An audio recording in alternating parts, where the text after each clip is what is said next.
Bueno, estoy esperando que se conecten.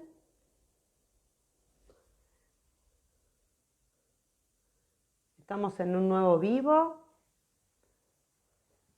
Vamos a estar hoy con Constanza Orbay. Ella es psicopedagoga y nos va a estar ayudando a las familias a visualizar los recursos que cada familia tiene de una manera creativa y a través del juego, para no solamente implementar el trabajo que se hace desde el Zoom con los docentes y en un escritorio, sino que hay otras formas de aprender en los niños. Acá Constanza ya la veo, así que ahí la voy a solicitarme la solicitud, Constanza. Acá estás. Ver.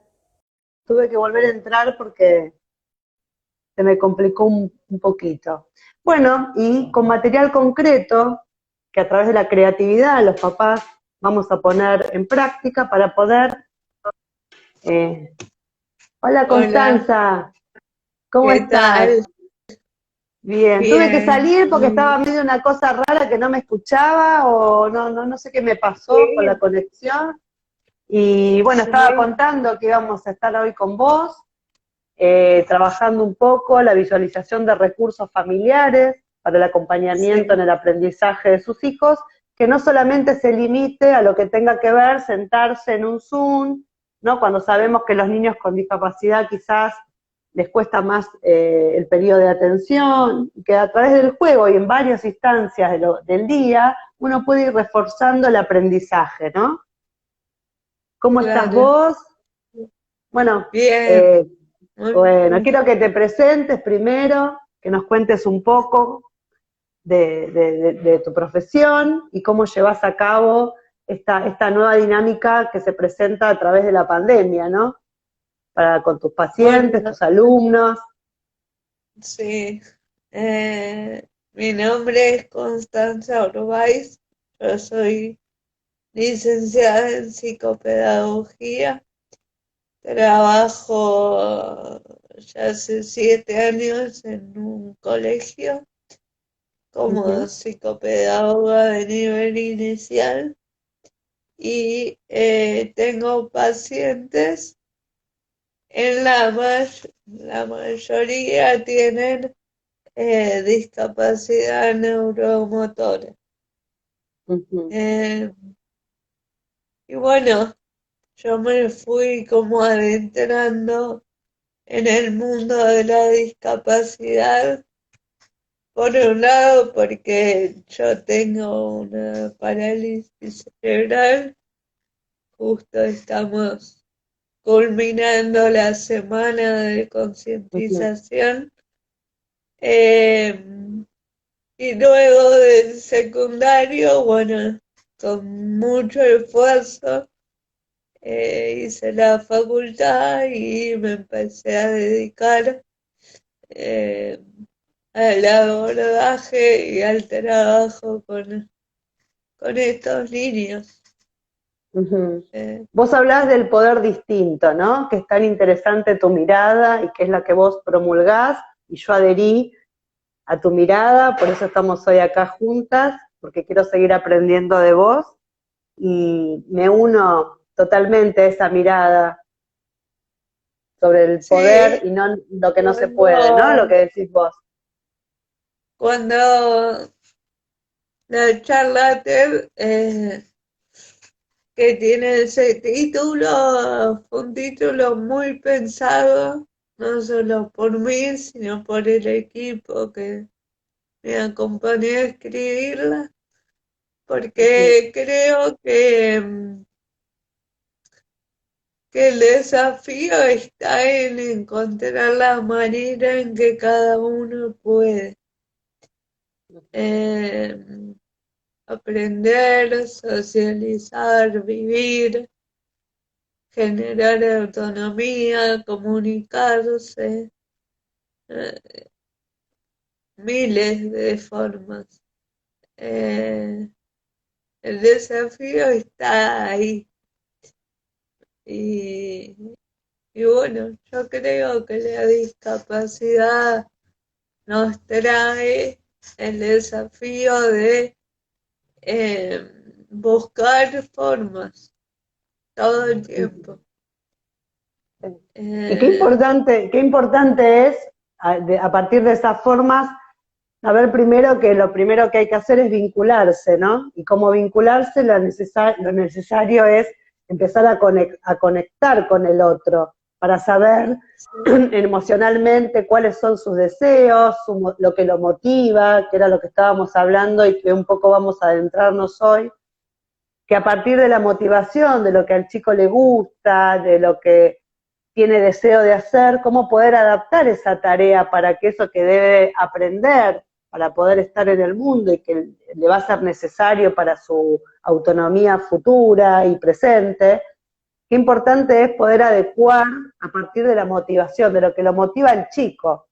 Cuando hoy los padres estamos haciendo ese lugar de docente, qué difícil es para los padres hoy en general poder cumplir ese rol, ¿no? ¿Qué herramientas hoy pueden encontrar estas familias para poder hoy acompañar a sus hijos fuera de ese Zoom, ¿no? Que uno... Sí, yo creo que los padres son padres y madres y, y no son docentes. Acompañan una tarea pedagógica en esta situación totalmente inédita, pero los padres son padres y tienen que hacerlo. Como vos decías, vamos a hablar de dar orientaciones. A mí no me gusta dar tips o recetas porque lo que sirve para uno no sirve para el otro.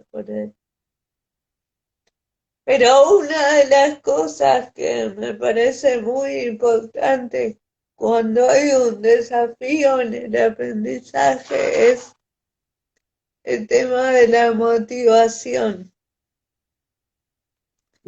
Usar algo que les guste, un personaje, un video, una canción, para algo que tenga que ver con lo que tienen que aprender. Esto se puede usar en casa, se puede usar en sesión.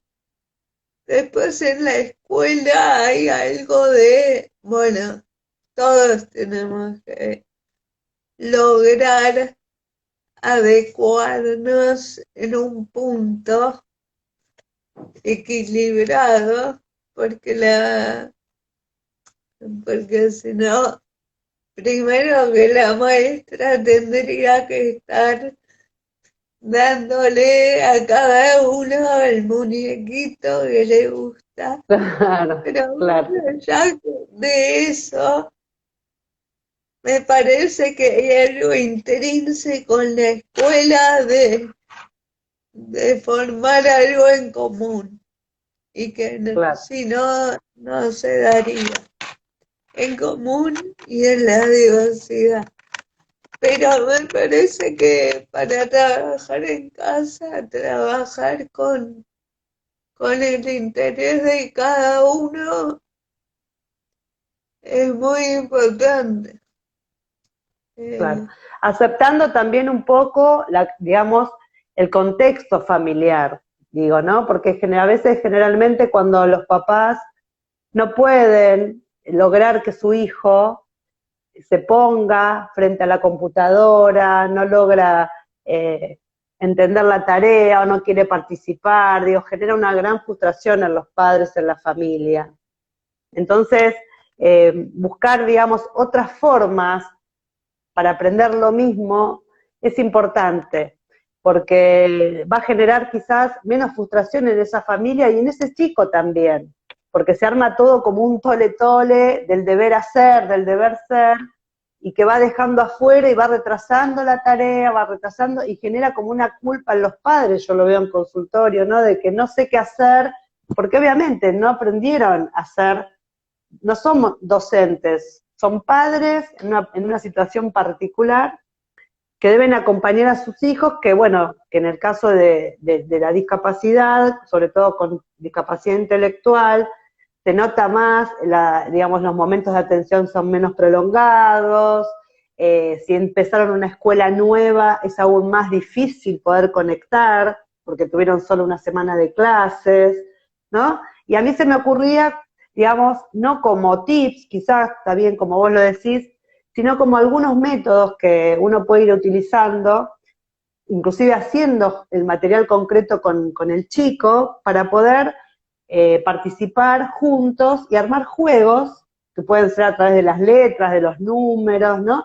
Porque para que, digamos, el aprendizaje pueda ser descontextualizado y no quede solamente en una hoja y no comprendido tampoco, ¿no? Porque ¿para qué aprende un chico lo que aprende si después no lo puede aplicar en otro contexto situacional? Y no le sirve para Sí, resolver quizás una problemática, ¿no? sí, sí. Em, yo creo también que el desafío, o sea, siempre lo que trabajo con las docentes es pensar el desafío justo.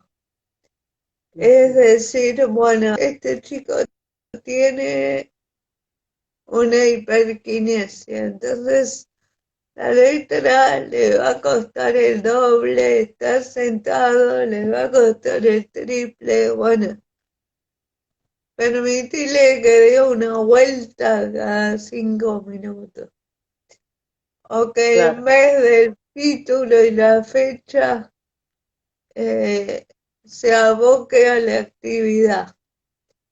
O, no sé, es- ves que pierde mucho tiempo sacando punta a los lápices. Seguramente ese perder el tiempo es una forma de regular. Acordemos que le podés sacar punta a 3 lápices. Ujú. Em, Como aprender a dosificar los desafíos.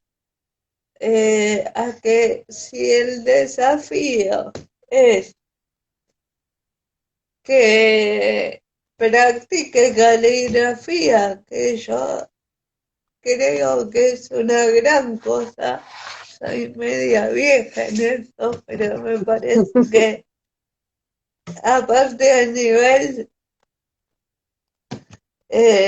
estudios, está, pero que la caligrafía genera nuevas conexiones. Hacer la letra no es lo mismo que apretar una tecla.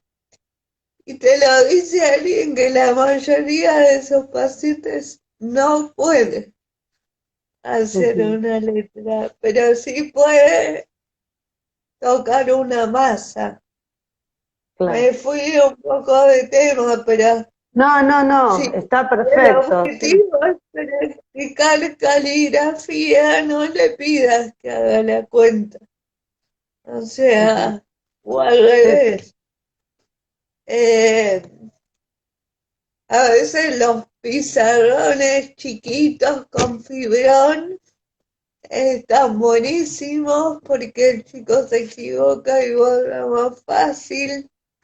Claro. Eh, las letras imantadas para todo lo que tiene que ver con lectoescritura. Si vos querés estimular esa parte sin que hacer la letra sea un encordio, bueno, está buenísimo. Y no generar, Armar obviamente, palabras.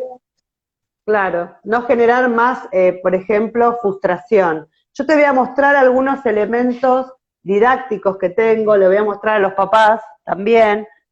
Por ejemplo, yo acá tengo una pizarra, no sé si la ven, que está hecha toda es una madera, que está hecha con velcro, tiene tiras de velcro, por ejemplo, para armar un calendario. Entonces están los días de la semana, ¿sí? Cuando empieza, entonces el chico se levanta, hoy, ¿qué día es hoy? Bueno, hoy es jueves, ¿y qué día? Primero, ¿no? Y él lo puede poner y sacar. Y todos los días lo va haciendo. Si tuviéramos que aprender las semanas, por ejemplo, ¿ven? Yo pongo primer semana y decimos, bueno, esta es la primer semana del mes. Y es una forma de que el chico en un ratito visualice que es lunes, que vaya leyendo, por lo menos a través de la memoria reconozca primero el número, ¿sí? Que es después, también, ¿no? Van quedando todos esos aprendizajes. Que hay una primera semana, una segunda. El nivel inicial, el uso del calendario es desde sala de 2. Claro, por Porque eso hay mismo. tanto para hacer desde el calendario. Trabajas tantas cosas, tantas habilidades con algo diario. O sea, lectoescritura, numeración, antes y después, cómo está el día, reconocimiento de números. Para mí es muy bueno. Y en sesión, cuando se puede incorporar, también. Esto es muy fácil para que hagan los papás, porque es una tabla que tiene velcro, que es autoadhesivo. Incluso después, por ejemplo, acá hay una tabla numérica que es del 1 al 100, ¿no? Que también se puede pegar en la misma tabla. Y, por ejemplo, hacen los billetes de 10, los pueden pegar en goma eva, y esto, por ejemplo, el chico puede ir trabajando de 10 en 10. Entonces, el de 10 pesos va con el de 10, el de 20 con el de 20, y así van sumando, por ejemplo, de 10 en 10. Digo, son estrategias que pueden llegar a servir. Incluso acá se puede también, uno puede hacer el signo más, el igual, poner, por ejemplo, 2 cifras, y todo lo va pegando en la tabla, que la puede poner en su habitación, y en cualquier momento del día le dice fulanito, a ver, vamos a ver qué día es hoy, ¿no? O vamos a sumar o a restar. Digo, como para que los papás entiendan que hay otras instancias de aprendizaje, como jugar a las cartas, dominó, hoy el uno que está tan de moda, ¿no? Jugar a la rayuela, por ejemplo, ¿no? Que es un juego de viejo, pero que ayuda también a la parte motriz, el tema de los números, y eso va quedando, y en un ratito los papás, como desde poner la mesa, contar los platos, digo, hay un montón de herramientas que desde lo cotidiano se pueden utilizar, y momentos de la vida de la familia que sirven para el aprendizaje, ¿no? Sí, sí. Hay veces que hay mucha dificultad en lo que se llama el conteo término a término. El chico reconoce cuál es el 5, cuál es el 10, pero cuando tiene que agarrar 5 cosas, le cuesta, Claro. porque justamente le cuesta lo término a término. Entonces, 1, 2, y entonces agarra 2 cosas y dice una, ¿no? Y ahí yo soy una fanática de las matemáticas. Mis pacientes me odian por eso. Igual vengo bastante bien. Acá debe haber personas que acreditan que bajé un cambio con las matemáticas. Cuando hay esa dificultad de término a término, lo que hay que hacer es bajar un escalón. Y es trabajar la correspondencia. Claro. Es darle una carta con 5 palos y que vaya al número 5. Es por ahí, porque por él le cuesta contar los 5 palos, que ponga 5 broches. Siempre el material concreto es mucho más fácil que lo que está en la hoja gráficamente. El objetivo es ir a lo gráfico, porque Claro. supone una abstracción mayor. Ujú. Ahora, si hay dificultad en lo gráfico, hay que bajar un poco Hay que volver a lo para concreto, digamos. construir. Claro. Y Por hay ejemplo, si hasta vas, un... Sí, si por ejemplo la mamá va a comprar con el nene, o con la nena, bueno, a ver, agarrá vos tantas leches, tantas naranjas, ¿no? Por supuesto que este requiere un tiempo mayor, una paciencia, digo, pero la idea es que los papás entiendan que no hay frustración en el sentido que no se frustren si no se pueden sentar o no se sienten preparados. Digo, lo importante es que la criatura, el chico, el niño, adquiera el concepto de cantidad, ¿no? Por ejemplo, sí, supongamos, no sé, yo te voy a dar a vos, te digo, a ver, bueno, acá tengo justo las cartas del uno, y te digo, bueno, le digo al nene, a ver, te doy 1, 2, 3, 4, 5. Yo me agarro 1, 2. ¿Quién tiene más? A ver, fijémonos, ¿no? O, por ejemplo, a sí, ver, bueno, a ver, dame una carta más. Bárbaro. Digo, todo ese tipo de juegos que no no, necesariamente que tenés que estar todo el día jugando, en pequeñas no, instancias, teniéndolo ahí no, en imágenes, se va generando sí, el conocimiento, sin que uno se dé sí, cuenta y que no se genere esa frustración en la familia, de que no sé cómo explicarle, más como hoy se suma diferente, se divide diferente, todo tan distinto, ¿no? Lo de la lectoescritura. no. También pensar, eh, ¿no? Cuando uno le da 3 cartas, 4 cartas, y el chico empieza 1, 3, 2, de vuelta vuelvo a lo mismo. El concepto de cantidad es un concepto muy complejo, que es Ujú, mucho más que contar con el dedo. Entonces, para llegar al concepto de cantidad, tienen que darse un montón de pasajes cognitivos, de logros cognitivos que uno no se da cuenta a veces, que tienen que ujú, ver con la memoria, que tienen que ver con la atención, que tienen que ver con la práctica. con, ujú, con el tocar, por eso en el jardín, el juego, en el jardín y debería ser en la primaria, el juego con bloques, con- es tan importante y también por eso, yo por la población con la que trabajo, los chicos que no tuvieron esa experiencia motora, les cuesta mucho. ujú, Le cuesta mucho y llegan por otro lado al concepto de número.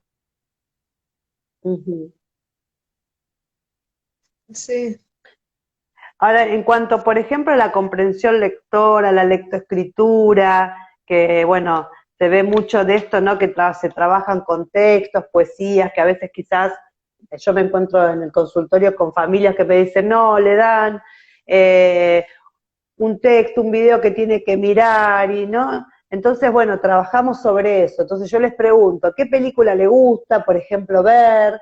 bueno, entonces como tienen que trabajar el título, el desarrollo, la comprensión, qué personajes están, qué personajes no, también quizás al nene le gusta determinada película, verla juntos y preguntar qué pasó, qué no pasó, quién participó, a vos cómo manejarías esa situación, digamos. Sí, sí. A ver, si es una película, eh, yo adulto lo que haría sería ayudarlo a secuenciar. ¿Qué pasó al Ujú. principio? ¿Qué pasó en el medio? ¿Qué pasó al final?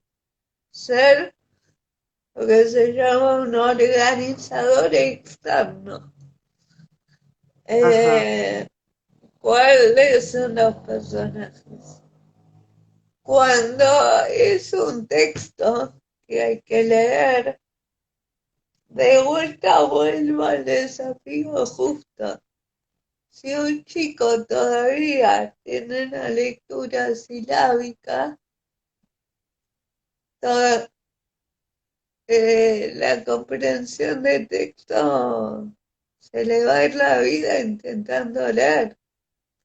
Ujú. Entonces, léeselo vos y primero se lo lees todo, después decís, bueno, ¿qué personajes había? A ver, lo vamos a subrayar. Eh, ¿Qué pasó? ¿No? Como ir reconstruyendo. Y a veces se lee entre los dos. Se lee.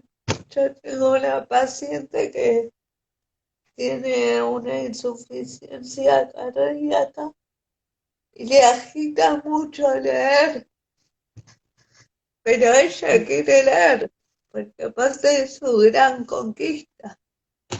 Y está buenísimo que ejercite lectura, pero ¿qué pasa? Cuando lee, eh, pone tanto esfuerzo en lo que lee, en decir que después le cuesta comprender. Entonces, leemos vos al principio y yo sigo, por ejemplo. Eh, Marcamos lo que cada una leyó, o vos lees el título. Eh, de vuelta. Siempre acompañando un poco y un poco, ¿no? Y a través, quizás, si no se enganchara, por ejemplo, con ese texto, ¿es posible decirle a los papás, bueno, busquen otro texto, que a los efectos va a ser lo mismo, digo, ¿no? Sí, Con otros personajes y demás, pero en realidad a los efectos del aprendizaje no le va a modificar que sea esa tarea que quizás, ay, no se le mandaron una poesía que al chico no le interesa, no lo llega a enganchar, ¿no? Por esto de que hablamos de la motivación. Bueno, ¿qué cuento le motiva a mi hijo para entender que en paralelo va a trabajar de la misma, o sea, el objetivo va a ser el mismo, pero con otro cuento, digo, ¿no? sí, sí.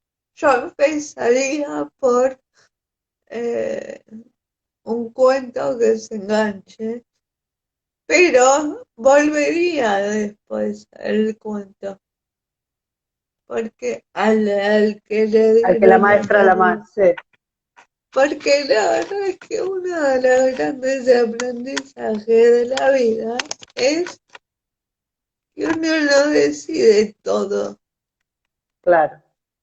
Y me parece que, que, que está y que es un gran aprendizaje para los chicos.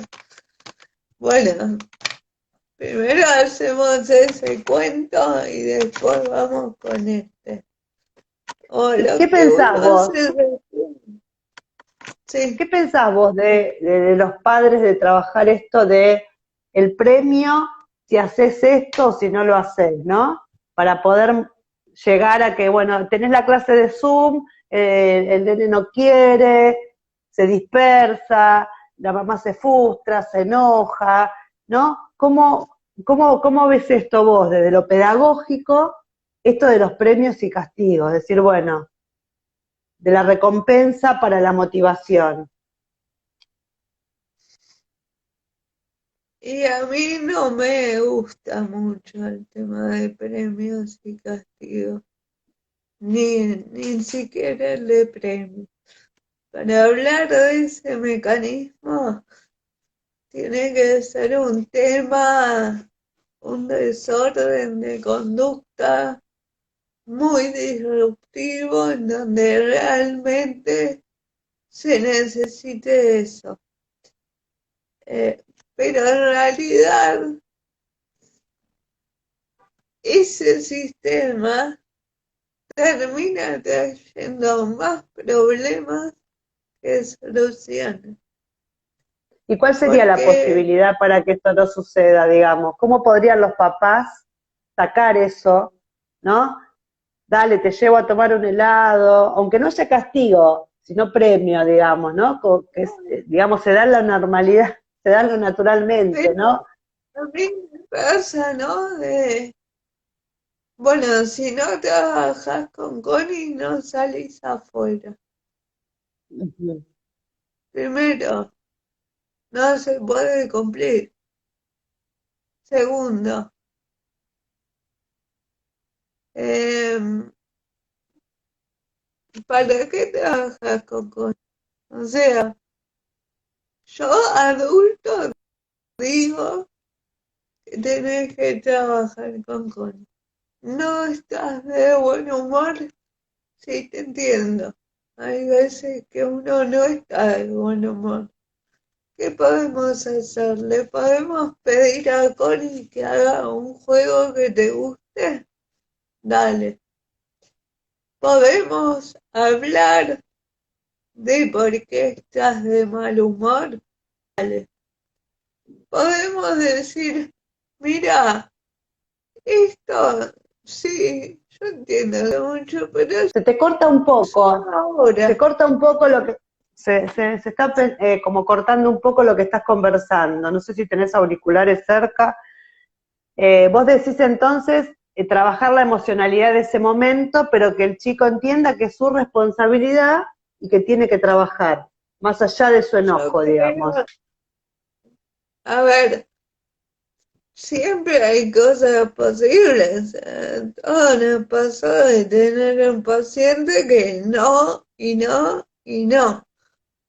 Pero a mí, de vuelta, cuando entran en el tema de yo vine acá porque mi mamá me dijo que si hago esto, voy a, me da esto. Y a veces, viste, yo vuelvo a la sala de espera, la miro a la mamá y le digo, ¿vos podés cumplir esto que le prometiste? Se me complica. No, o sea, eh, no, y ahí entramos en el tema simetría adulto-hijo, Y en la ¿viste? sobreprotección, ¿no? También, de esa madre que le genera toda una No, angustia no saber qué hacer, ¿no? Porque está la maestra, yo estoy hablando de este caso de pandemia, que está en el Zoom esperando sus compañeros, su maestra, y el chico no quiere ir. Digo, ¿cómo se resuelve ese momento? no, ahí hay que contemplar varias variables. Ahí es diferente. O sea, yo no estoy de acuerdo con premios y castigos, pero en el tema del Zoom hay que contemplar si la propuesta es adecuada, si va a ser, si está dentro de los parámetros que el chico puede prestar atención. Si puede prestar 10 minutos de atención, que sean 10 minutos. y acordar con el docente que en esos 10 minutos se le dé algún tipo de participación con el chico. Es muy importante lo que decís. Sí, sí. Es muy importante lo que decís. Es muy importante porque siempre hay como un verticalismo, ¿no? De la escuela y aparte de cumplir con lo institucional. Porque yo lo que veo que las escuelas hacen grandes trabajos, ¿no? Pedagógicos, con millones de hojas, cuadros y demás, y quizás es más fácil a través, digamos, del juego o a través de un pizarrón, ¿no? Yo sé que tienen que cumplir, digamos, con ciertas exigencias institucionales para presentar, ¿no? Y cumplir la currícula, pero dificulta mucho el aprendizaje, porque después ese chico que estuvo en el Zoom y no prestó atención, porque está con la mano en otro lado, y la madre que está cada ratito entrando para ver, bueno, por un lado lo quiere dejar solo, por otro lado lo quiere supervisar, el chico no aprendió, cuando vos le preguntás, o la madre le pregunta, ¿aprendiste algo? Lo llevas a otro contexto y vos te diste cuenta que esa hora fue perdida y esa madre no sabe para dónde agarrar, para acompañar eso, ¿no? Sí, yo creo igual el aprendizaje no siempre se puede trasladar. No es que lo que aprendiste hoy a la mañana, ya lo aprendí.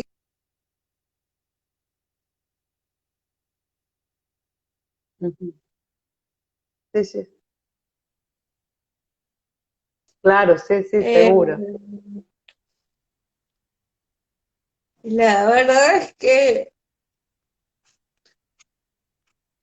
yo creo que sí, que la escuela se tiene que replantear un montón de cosas,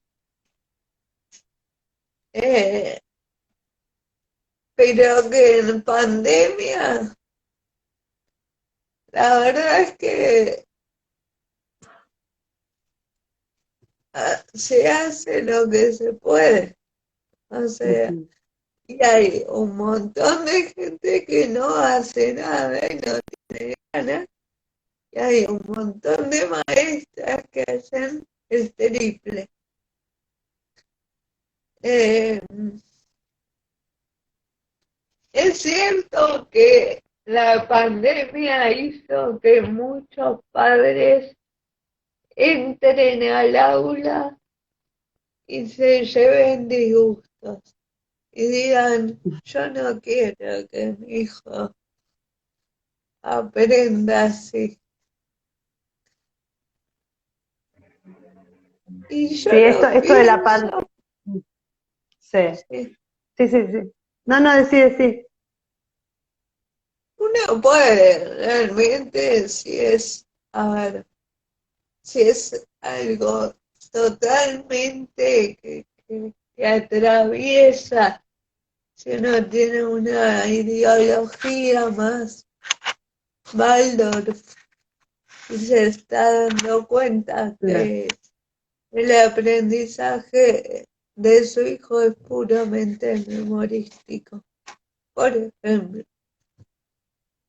Pero por otro lado, siempre va a haber cosas que haga la maestra que no estés de acuerdo. Y en un punto es saludable, Uh-huh. porque es darle independencia al hijo. Es decir, bueno, él también se tiene que topar con el desafío justo, con, uy, no entiendo. Y Claro. uno puede decir, no entiende porque el colegio, o también bancar y decir, necesita más tiempo. Claro. Siempre del lado de lo justo. Tiene que ser algo adecuado. No tiene que ser un imposible. Eh, No sé. Sí, es complicado. Estamos en un momento donde justamente hoy yo tuve una charla con Zoom estábamos hablando sobre prácticas inclusivas, ¿no? De las escuelas y bueno, cómo todo esto de la pandemia vino a romper un montón de tradiciones y estructuras, donde tenemos que empezar a trabajar desde un lugar distinto, generando un nuevo espacio virtual, pero que es un espacio al fin, donde uno comparte con el otro. Bueno, yo desde la consultoría, vos desde la psicopedagogía, y ahí se van viendo todas los distintos roles y las distintas frustraciones hasta que nos acomodamos de toda la familia, ¿no? Y de todo, porque todo quedó en casa, ¿no? La escuela, el trabajo, los quehaceres, digo, cómo esto de volver a rearmar esa dinámica familiar, que es un antes y un después. Digo, qué sugerencias o qué cosas le podés vos decir a los papás para que se relajen un poco cuando sienten que no pueden acompañar adecuadamente o que sienten que no tienen las herramientas, ni la paciencia, ni los conocimientos para estar ahí acompañando a sus hijos en el ámbito escolar, si tienen acceso para hablar con la escuela, cómo pueden ir ellos, digamos, calmando esa ansiedad para que su hijo pueda seguir el estadio escolar, ¿no? Y que ellos sienten que quizás no pueden, no tienen las herramientas pedagógicas, porque no Yo deben creo tenerlas que si tampoco. hablamos de ansiedad, no hablamos de algo que yo pueda decir y que el otro se calme. Si hablamos de ansiedad, hablamos de otro abordaje que necesita esta persona. Eh, sí, que las situaciones generan ansiedad. Acá nos Eh, dice Mayarino Alejandra, dice, en mi caso tengo que acompañar las terapias y es muy difícil. Eso sí. Ahí hay que hacer acuerdos con los terapeutas. Hay Porque se suma eso muchos, también. En sí, por discapacidad se supuesto, suma y eso hay que también. hacer acuerdos con los terapeutas. Hay que ver si se puede hacer dos terapias en una. Yo tengo, o sea, hay veces que ese dispositivo funciona para no tener tanta carga horaria y que el chico haga psicopedagogía y foro al mismo tiempo, y son tres, y son dos terapeutas. Ahí hay que hablar mucho con los terapeutas y hay que hablar abiertamente, porque hay veces que el papá te plantea la virtualidad es muy difícil, contamos acá. Y ahí no hay un diálogo posible. Pero sí, me decís, la virtualidad es difícil, porque mi hijo no quiere, porque la verdad es que siento que no lo puedo ayudar. Siento que las actividades que le proponen son muy difíciles. Siento que tiene que ver con el sentir del padre, pero que yo como terapeuta lo tengo que escuchar. Claro. Eso es otra cosa. Sí, sí, Eh, al que el padre se cierre completo, digamos, lo que está haciendo es diciendo, te tengo todas estas dificultades, como para que juntos se ordenen, ¿no? De cómo ¿no? afrontar esto. ¿No? Y hasta por ahí podemos consensuar una pausa de un mes, pero es Claro. distinto. Porque eso también Ah, es una forma de aprender, ¿no? También parar, porque a veces tanta pues, sobreexigencia, cuando uno no la puede abordar, digo, tampoco es malo decir, bueno, por este mes no va a ir, no va a ser psicología, por este mes no va a ser, ¿no? Y también dejarles espacio al chico, porque para el chico tanta virtualidad entre el colegio, los talleres del colegio, las terapias, digo, el trabajo de la madre, No, cuántas cosas que ya de pensar lo agotan, ¿no? Digo, no está mal, no, ¿no? ¿Qué va a pasar si el chico deja un mes de estar con la psicopedagoga o la fonoaudióloga? Digo, no, es que estamos en un paradigma del cual soy parte, en el cual todo es fraccionado. Si vos, mamá, me decís, la verdad es mucho, y le vamos a dar prioridad a kinesiología. Está bien, a mí me puede molestar, el problema es mío. claro, ¿Con qué va a seguir? ¿Con fono? Bueno, tendré que hablar con la fono y decirle, che, ¿qué vas a trabajar? Tal claro. cosa. Lamentablemente eso no pasa. No puedo mentir y decir que lo hago. No pasa, Ujú. porque estamos todos tan diseminados que nos cuesta mucho Y trabajar vos, en equipo. vos Constanza, trabajás en forma particular, digamos, o estás dentro de un equipo interdisciplinario, o haces interdisciplina con los, aunque no estés trabajando, digamos, bajo el mismo instituto o centro de, Lo que porque pasa es que la verdad, yo estoy en un equipo, ujú, pero la mayoría de mis pacientes no tienen diferentes terapeutas. y vos te comunicás con ellos, ¿tienen vínculo, Yo me digamos, para trabajar explico, en me equipo, aunque no seas de ese comunico. equipo? Sí, pero también me parece que eso hay que repensarlo. Yo no puedo decir que hago interdisciplina. Y lo digo con todo el dolor del mundo. Yo hago interdisciplina cuando un paciente es de la fundación en donde trabajo y se atiende ahí. Pero la verdad es que cuando no, que es la mayoría, son comunicaciones.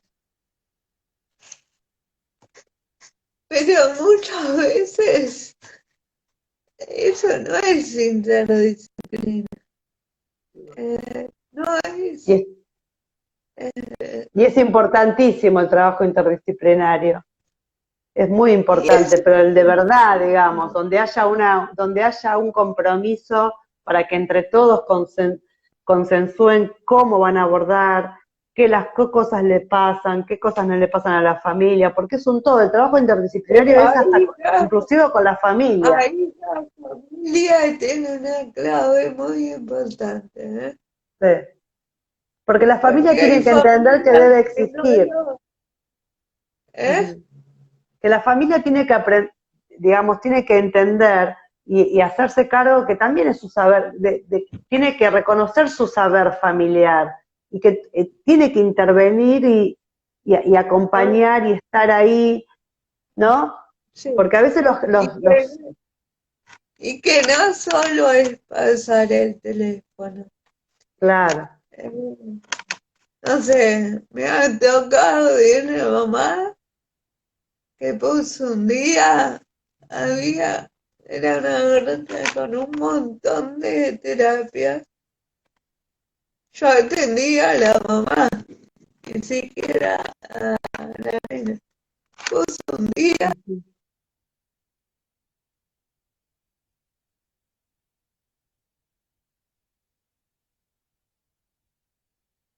y dijo, la verdad que estuvo muy bueno, porque, porque ahí fue la familia la que tomó la posta. ujú, Eh, Igual yo creo que lo interdisciplinario es otra cosa. Ujú. Y que sí, que a veces no se puede dar, muchas veces no Sí. se puede dar.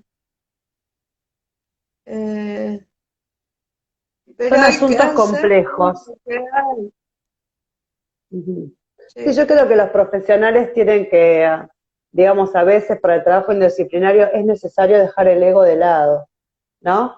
Para poder es trabajar con el fundamental. otro, el ego profesional hay que dejarlo de lado. Yo trabajo interdisciplinariamente, atiendo a familias y me pasa mucho. Yo acompaño desde, digamos, mi abordaje es más desde lo emocional, e intervengo, digamos, en cuestiones que le pasan cosas con la escuela o con los terapeutas que no saben cómo afrontar, porque no se tiene en cuenta precisamente el saber familiar, la dinámica familiar, las rutinas, ¿no? Y quizás les piden cosas que, claro, lo único que generan es frustración porque la mamá llegaba a las 8 de la noche de trabajar y tenía que hacer una tarea con el chico que ya había ido al colegio, había ido a terapia, ¿no? Y llegaba y tenía que ponerse a cocinar, a lavar, que se bañe, digo, y esa mamá quedaba como en falta con eso que le había pedido el colegio, lo que le había pedido el terapeuta, ¿no? Entonces, digo, Eh, qué complicado es desde ese lugar también entenderlo.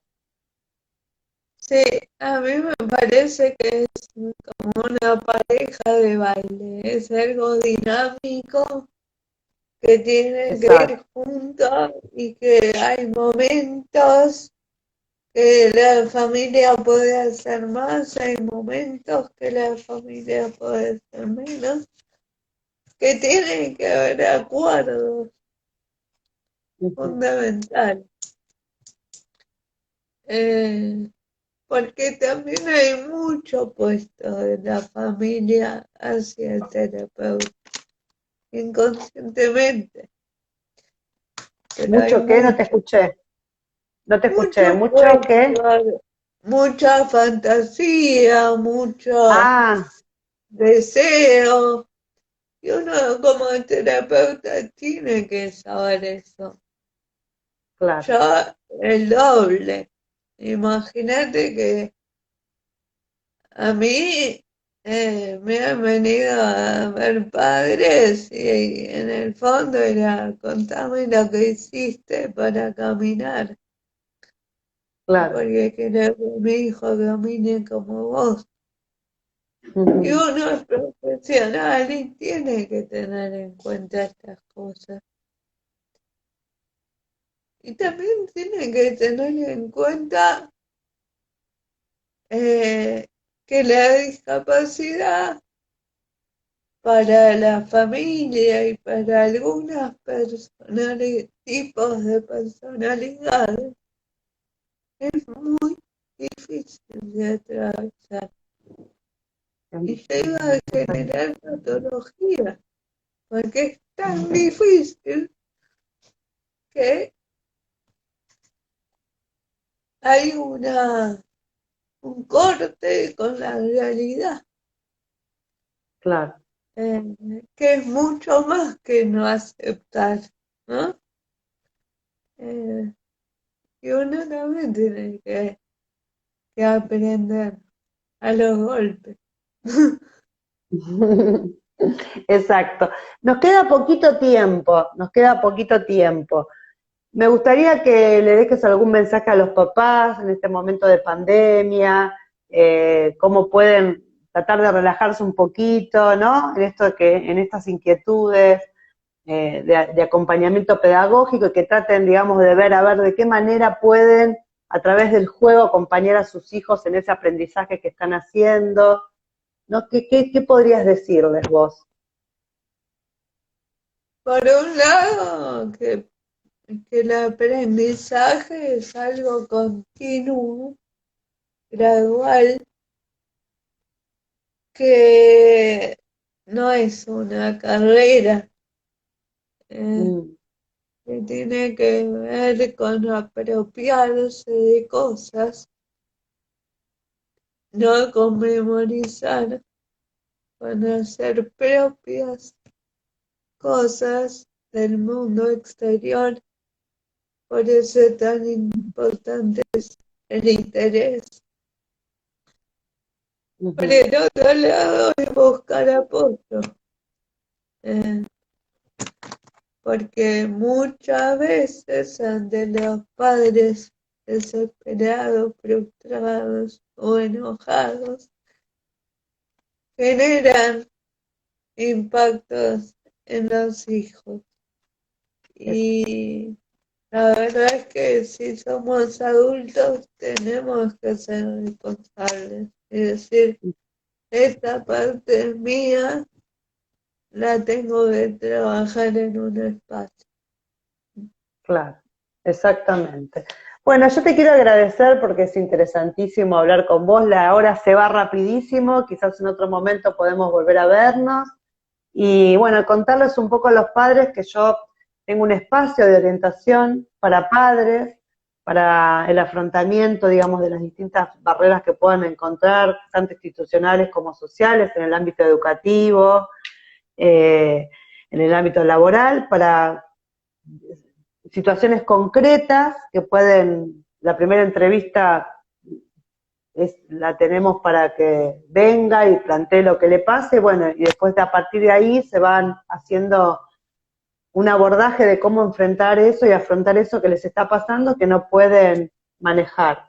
Bueno, y a mí me encantó hablar con vos de esto de los recursos y de que nos relajemos un poco, que los papás nos relajemos, me incluyo también, porque uno también tiene hijos, de que está bueno relajarse y entender esto, ¿no? Este mensaje que acabas de dar, que el aprendizaje es continuo y que no es una carrera donde uno tiene que llegar rápido, sino que hay que respetar los tiempos y espacios, ¿no? De cada chico, más en el área de Sí, discapacidad, ¿no? Que eso es sí, fundamental. Bajar nosotros la ansiedad, buscar un espacio donde poder poner esa ansiedad y poder bajar en esta época de pandemia, ¿no?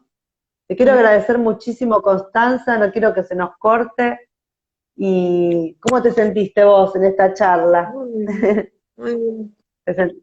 Bueno, me alegro mucho, Mm, te mando un beso, seguimos en contacto, me encanta dale, enriquecerme con toda tu sabiduría, no solamente de vida, sino desde lo pedagógico, así que bueno, te mando un beso y le mando un beso a todos por haber estado, y esto va a quedar grabado, así que el que lo quiera ver en otro momento va a poder hacerlo. buenísimo. Sí. Bueno, Bueno, te mando un gracias. beso y gracias, gracias a todos. Que tengan buen Chao. fin de semana. Gracias, Chao. Constanza.